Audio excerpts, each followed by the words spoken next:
Hey guys, thanks for being here and welcome to another Holy Shed. It's great to have you around. And just a quick heads up, I'm going to be taking things a little bit easier through August this year. I'm not going to disappear altogether, as it were, but I'm going to be doing some shed lights and I hope you'll enjoy them. Anyway, last time I began by talking about my encounter with a guy I met at a wedding that I conducted, Ben.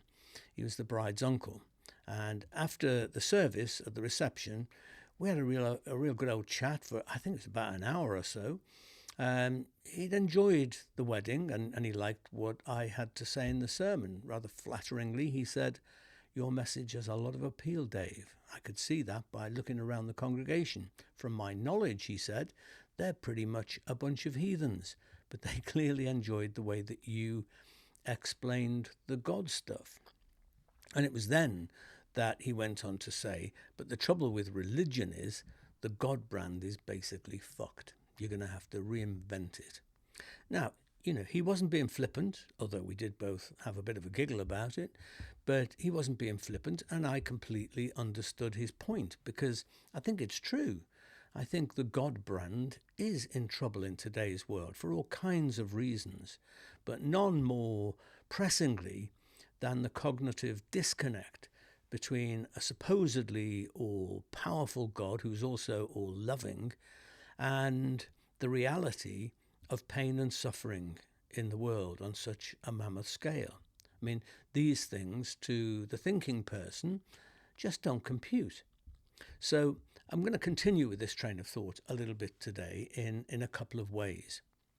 As I'm sure you know, the field of theology that attempts to do this, to answer questions like this, is called apologetics, which has got nothing to do with saying sorry.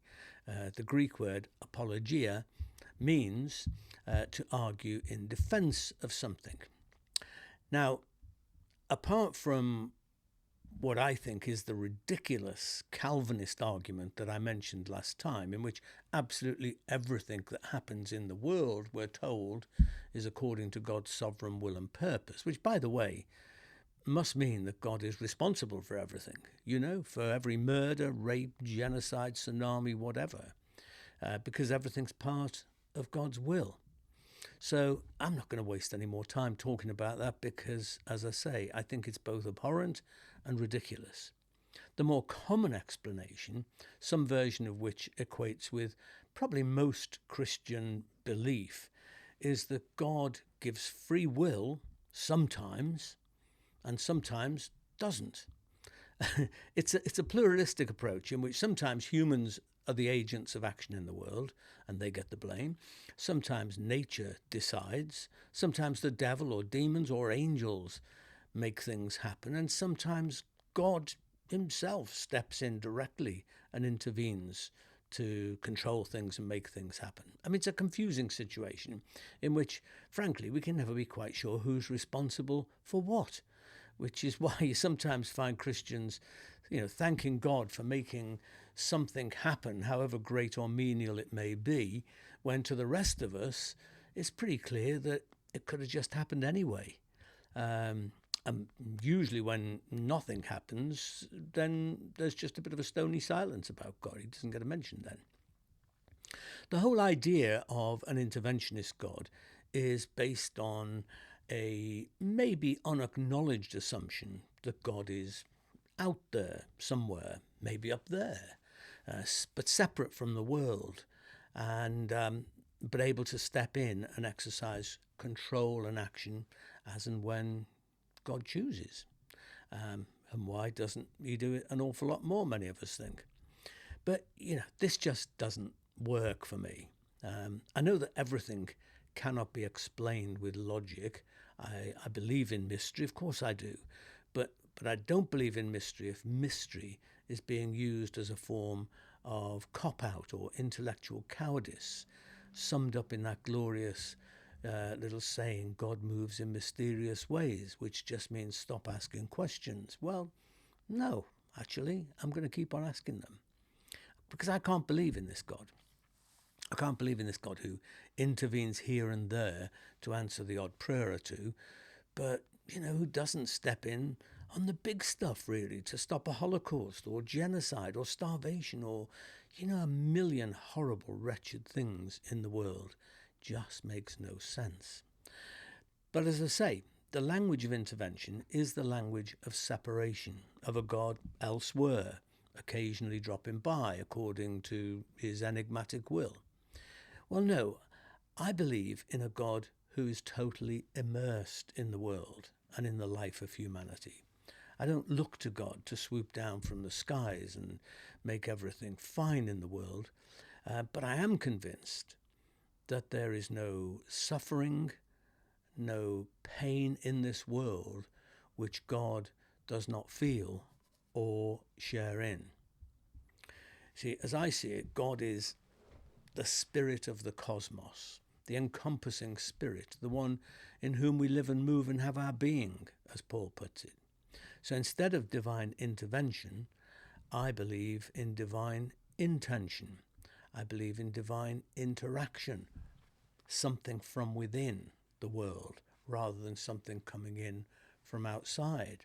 From this perspective, we neither see God as some great conductor of human affairs, pushing buttons and throwing switches, nor do we see God as a disengaged deity impervious to human affairs and the world's suffering. Instead, we understand God to be radically involved, interconnected, and interactive with all life on planet Earth, and indeed with the universe as a whole.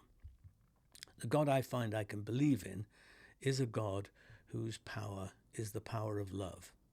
And this is the God revealed and modelled in Jesus, a God who enters the world as a helpless child, who lives in poverty, who never attempts to rise to positions of power, who redefines authority as service, who mocks supremacy by riding into Jerusalem on an ass instead of a mighty warhorse, who is utterly vulnerable on the cross.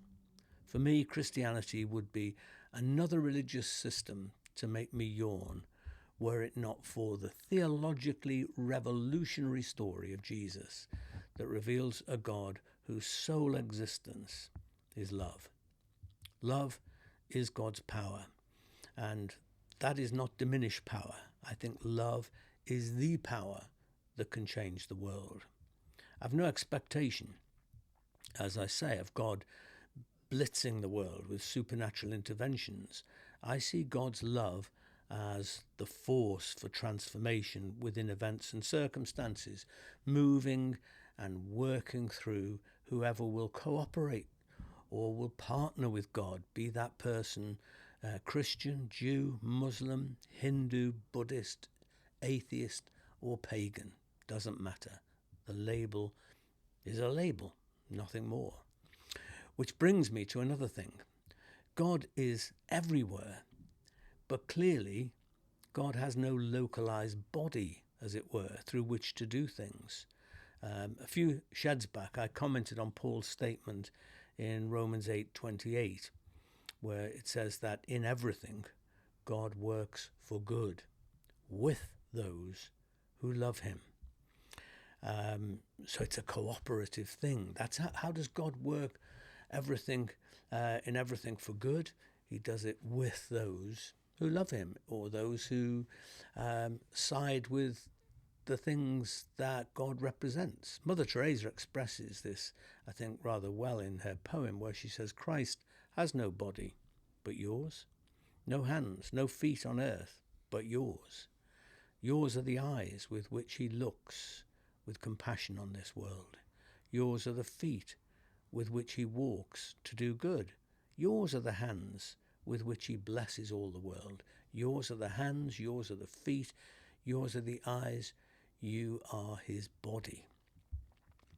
You see, God's power it's direct, but it's persuasive rather than coercive. And that is just obvious. That's how we see it all over the place. I don't see God's coercive power in the world, but I do see God's persuasive power through the very experience of love.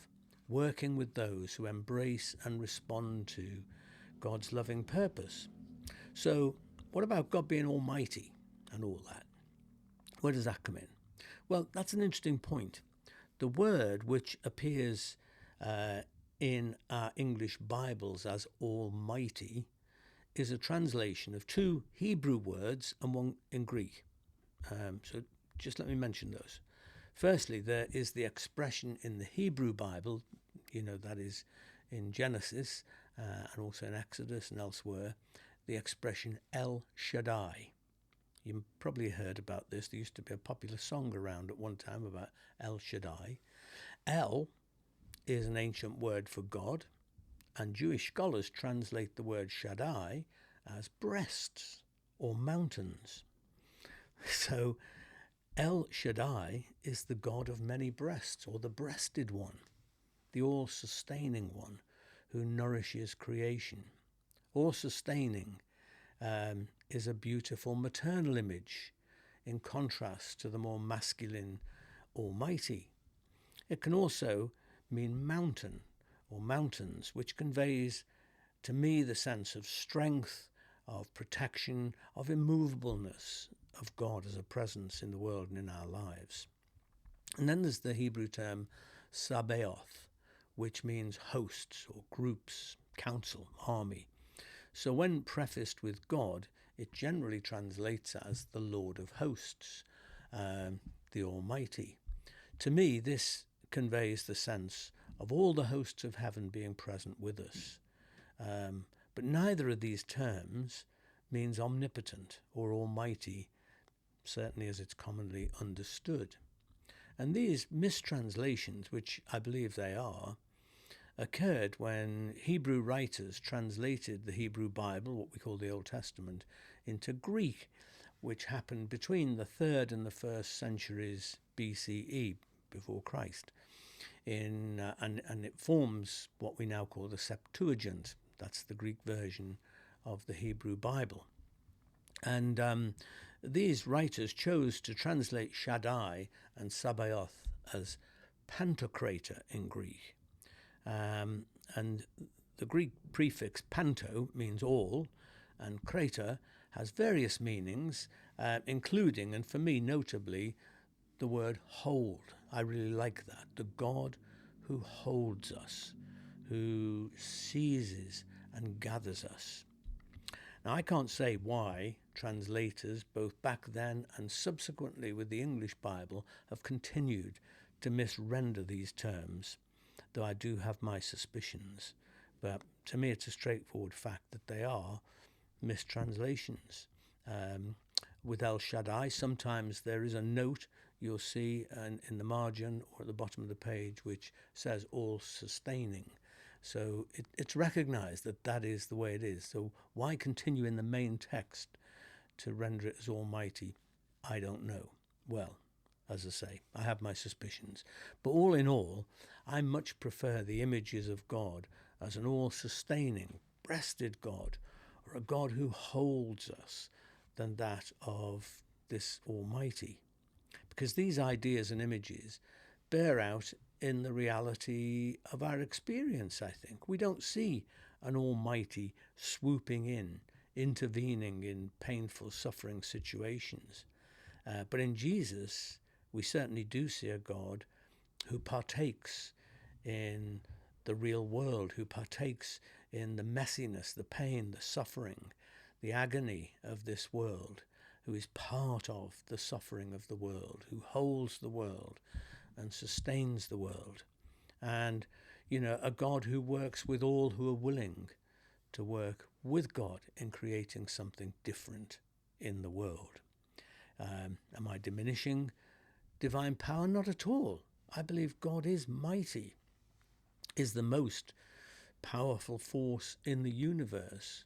But the power of God is at its heart and core the power of love, a God who constantly seeks to influence, persuade, draw, incite, lure us to join together in moving toward a world, even if it's just our little world, but to move it towards a place of goodness and love and justice.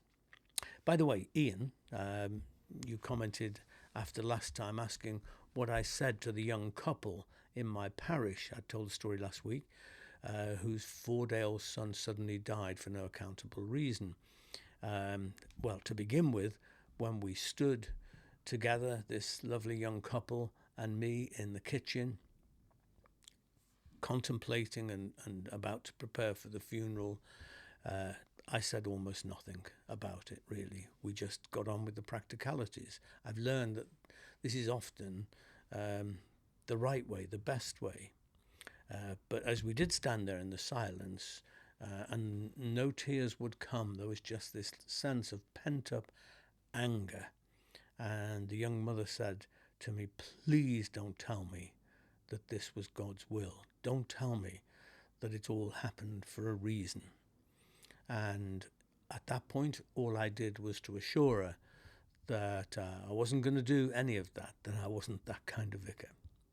A week or so after the funeral, back in the kitchen, there were now plenty of tears flowing, and by all three of us. And I asked them who there was in their life, who was with them, surrounding them and supporting them through this whole devastating experience. Well, there ended up being too many to name. And so I said, maybe that is where God is. Maybe that's God. There in the tears and love of your friends and family. You know, God weeps with you all.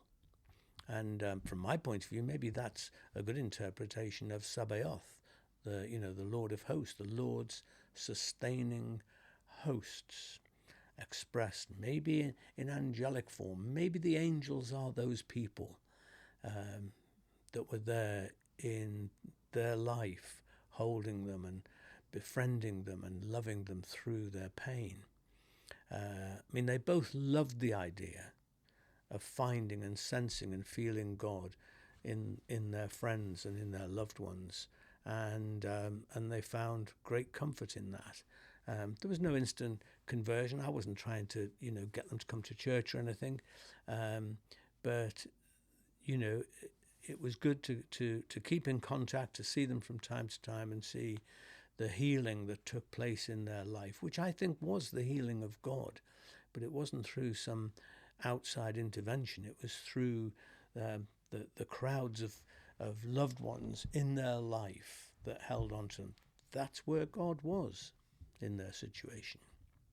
I believe a central virtue in all our journeying with God is authenticity. Being real and honest is absolutely fundamental. And all too often in church, I see a lot of unreality.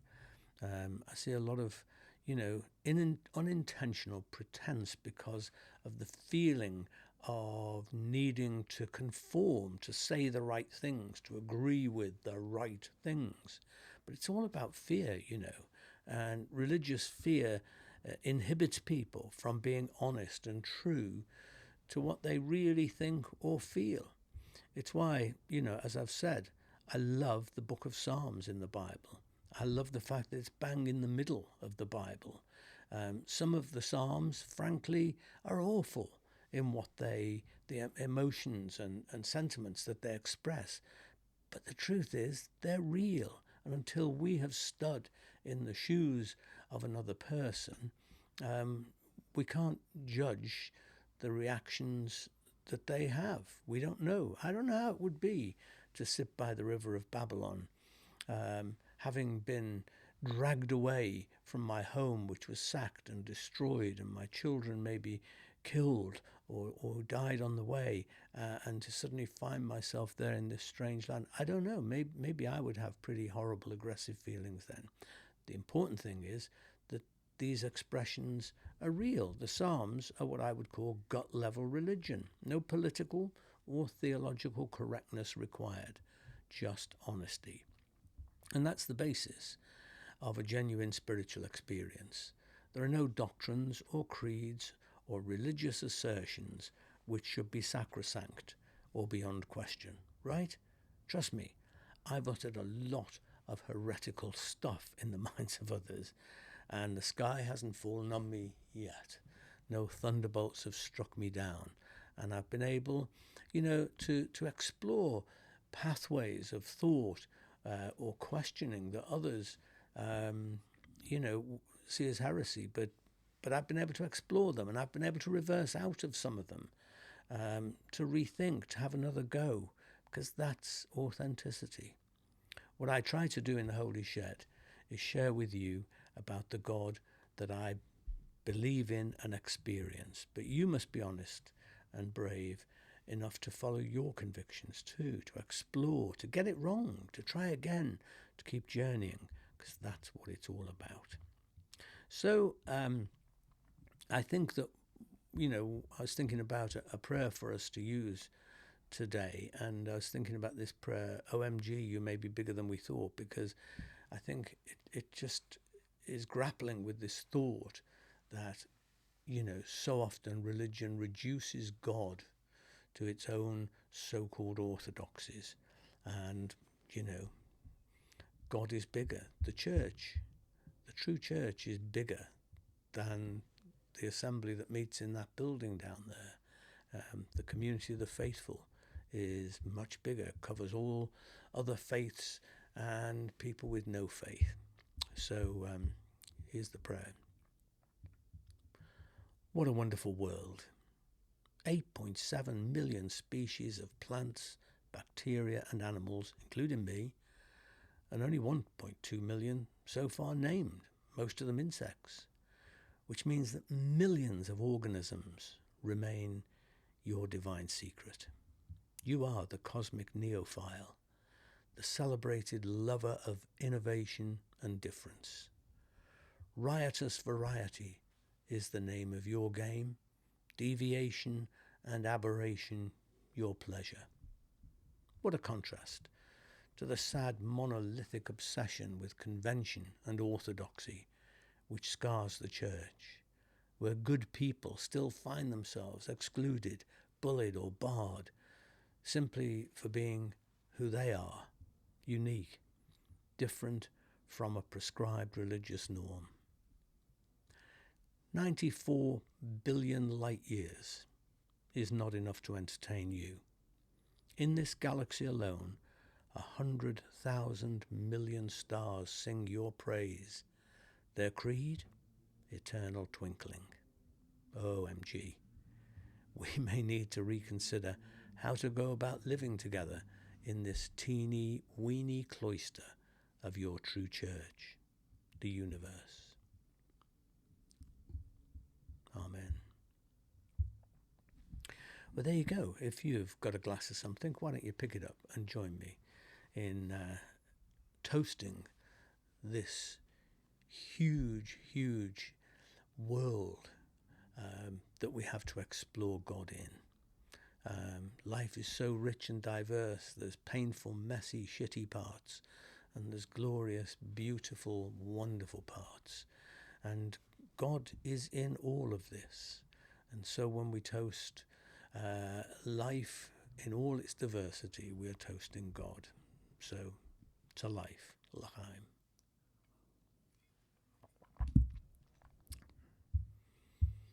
There you go. As usual, guys, if you like what I'm doing here in the shed, you can support us. You can buy us a coffee. You just have to go to my coffee site. The link's on the screen there, but you can find it on my social media too. And we're deeply grateful for all of you who support us like that and in other ways too. Last week, I told you about the soul space that we did, which I think is here, isn't it? Yeah, this soul space, which was, I think was a great experience. And if you didn't see it, the good news is it's recorded. I can't post it in any public site because there's too much copyright material in it. But if you'd like to see it, it's stored on the Zoom cloud, and you can get there very easily with a link and a passcode. And if you message me, email me in one way or another, I'll send you the link and you can enjoy it too. And I think that's just about it, really. Just to mention again, the Gathering Embers retreat that I'm doing with the lovely Anna Robinson. And you can check out all about that by going to the website. It's on the screen. And that's in September. Really looking forward to that, as well as the retreat at Hammerdown, where we're looking about a big enough God for an emerging world. All of these things I would love to have you join me for. But that's it for now. And so, thanks for being with me. Have a great week. Remember to be kind to people around you. Be kind to the world. Be kind, most of all, to yourselves. And I'll see you soon. Take care. Stay human.